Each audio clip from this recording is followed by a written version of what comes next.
The scheduled meeting between Israeli and Palestinian negotiators is postponed, yet Israeli opposition members of parliament meet the Palestinian president in Ramallah.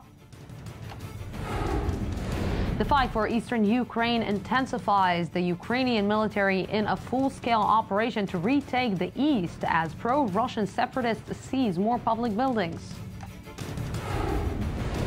Almost 300 people, mostly students, remain unaccounted for after a ferry capsizes and sinks off the shores of South Korea.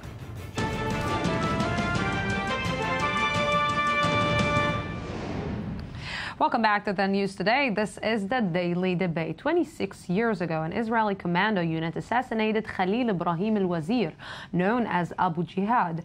In Tunisia, he was one of the co-founders and the leaders of the Fatah Nationalist Party. Nearly 3 decades later, a lot has changed in the definition of the nationality and the leadership of the Palestinians. In the Daily Debate, we will ask today what has changed in the character of Palestinian leadership, and if the old generation would have made bold decision that it seems like the current leadership is trying to avoid. Joining me tonight is Dr. Mordechai Kedar, Director, Center for Middle East and Islam Studies. Good evening. Good evening. And Mr. Ashraf al-Ajrami, Palestinian Minister of Prisoners Affairs. Thank you very much for coming. Thank you. So we will try to look tonight at the leadership in the past and the new leadership. And, I will start with you, Mr. Kedar. Israel is always saying that Abu Mazen, Mahmoud Abbas, is not a partner for peace. He is not the leader that they want to see. But let's look at the Palestinian Authority. Is there someone else except of Abbas that could take the leadership? Maybe the next generation of younger people can replace him, especially those who were born in the West Bank and not those who came from other places like the Jalil, Safad, or from exile. They are much more legitimate, they are much more rooted in the local society in the West Bank. They might be better leaders. However, what we see today, that the only leader which the Palestinians had ever was Yasser Arafat. Since he died, the Palestinians have politicians, not leaders. Nobody in the streets will run and shout in the streets, "Biruh biddam nifdik ya sa'i barikat." Okay? There are no leaders. There are politicians. And as politicians, on one side, they are much more witty when it comes to how to behave in the world. They speak Hebrew. They speak English. They know how to behave in the corridors of the United Nations and the United States and so forth, on one side. But on the other side, they are corrupt to their ears. Arafat was much more, well, not totally, but much more clean-handed. But they are corrupt, and they are losing their legitimacy. The more time passes, and believe me, I think that they even don't want a state. Because once they have a state, the world will tell them, okay, you start working. They are addicted to the donations of billions every single year of dollars and euros, and their bank accounts in Switzerland get fatter and fatter every single day. And this is why they are illegitimate, and this is why I think that the Palestinians are in a real problem of leadership. Before I will ask you if maybe politicians are better than leaders like we're seeing in the Arab world, because the leaders in the Arab world are just falling down. The rulers are just falling down. I will ask you, Mr. al-Ajrami, do you think that Mahmoud Abbas is not a leader? He's more a politician, and let me be more specific from what I heard here, a corrupted politician? Look at his sons. No, I can't accept this generalization about the Palestinian leadership. Some of them are corrupt. I agree with you. But we can't see about all of them that they are corrupt. This is one thing. There is a big difference between Yasser Arafat and Mahmoud Abbas. Yasser Arafat is the leader of the Palestinian national movement, and Mahmoud Abbas, one of the leaders. So this is something else. Yasser Arafat is the national symbol for the Palestinian people. This is the most important Palestinian figure in the last decades or maybe century. Mahmoud Abbas, now he is one of the historic leadership, but he is like the others of the Fatah movement, the people who started this struggle against Israel for the Palestinian freedom or independence. I think that Mahmoud Abbas has the credibility to sign agreement with Israel, and he has the force.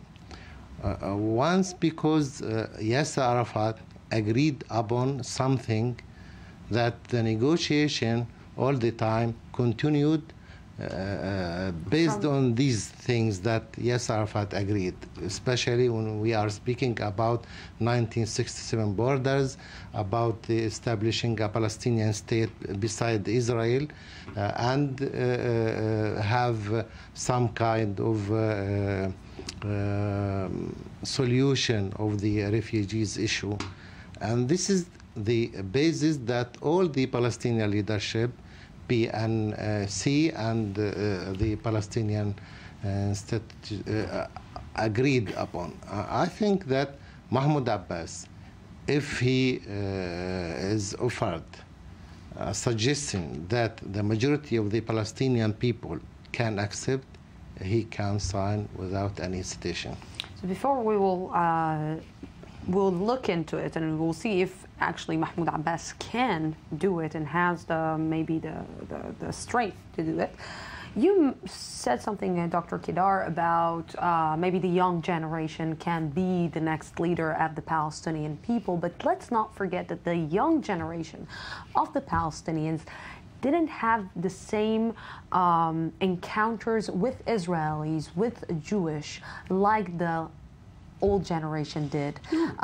Since the fence was built between Israel and the Palestinian Authority, you don't hear a lot of Hebrew. You don't hear a lot of Arabic on the other side. So the hate inside the Palestinian Authority just grew up. So these young people are more maybe educated to hate Israelis and Jews than to actually try to get peace with them. Well, the fence is only 10 years. While Israelis are in the West Bank more than 40 years. So definitely the time which they saw and had some kind of encounter with Israel is much longer. Secondly, many of those leaders like Jibril Rajoub and others spent long times in Israeli jails. They had daily encounter with Israelis through the jails. So definitely there is much more presence of the Israeli entity inside the leadership today. They know much better about us than Arafat. Arafat had some vague idea about Israel and Israeli leadership. The people today, like Rajoub and others, have and of course Saad al-Ajrami, have much better understanding of the Israeli political arena. They know very well how to divide it, how to invite to Ramallah people from the left, maybe some people also from the governments once in a while, in order to put problems inside the Israeli united arena. Definitely, they know very well how to manipulate the Israeli media, for example, and how to talk to Israeli people and to maybe to deceive them as if there is some kind of solution. They learn from the best. They learn from the Israelis. But the problem is that they are stuck in the slogans of the former generation. How can Abu Mazen give up on Jerusalem after Arafat said million times, Al-Quds rayhin shuhada bil malayin? How can he give up on Jerusalem? Although Jerusalem was not a capital of anything connected to the Arab or the Islamic world, even for one day in history. This is one thing. Second thing, after Abu Mazen himself, and Arafat also, went to the refugee camps in Lebanon, in Syria, when they were still there in Jordan, and said, Al-Auda, it means return, one day will come. How can he today give up on the return? Especially when people still carry kushans, documents that they still own houses and lands in Israel. How can they give up on it after they stuck themselves in these slogans? Mr. Al-Ajrami.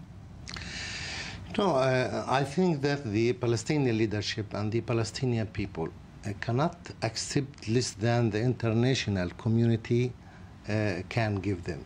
And this is the problem of Israel also, because we have many resolutions from the Security Council and from other United Nations organizations, also maybe the General Assembly also, and there are references that the Americans, the Europeans, the Quartet, and the Israeli delegation before that accept, which is 242 and 338. There are resolutions from the Security Council, the United Nations Security Council, and the roadmap and the Arab Peace Initiative. So it is clear for the Palestinian leadership and for the majority of the Palestinian people that any solution of Israel must be not less than these criteria. Yes, but on the other side, don't forget that there is another resolution of the San Remo Convention of 1920, which gave the Jewish people the whole land between the sea and Jordan as well. So the British came and gave Jordan to the Hashemite Kingdom, but definitely this San Remo resolution is still valid until this very day, according to the Charter of the United Nations. So you cannot ignore the right of the Jewish people over the entire land. So this is why Israel, the Jewish people, does have a claim to this Gentlemen, country. I came to speak with you tonight not about the Israeli-Palestinian conflict in direct, but to look at the Palestinian leadership. And for that, believe me, I will invite you again to talk about the conflict, because we will have a lot of time to speak about the conflict. I want to look at the leadership because I don't think that in Arafat's time the Palestinian society was so divided.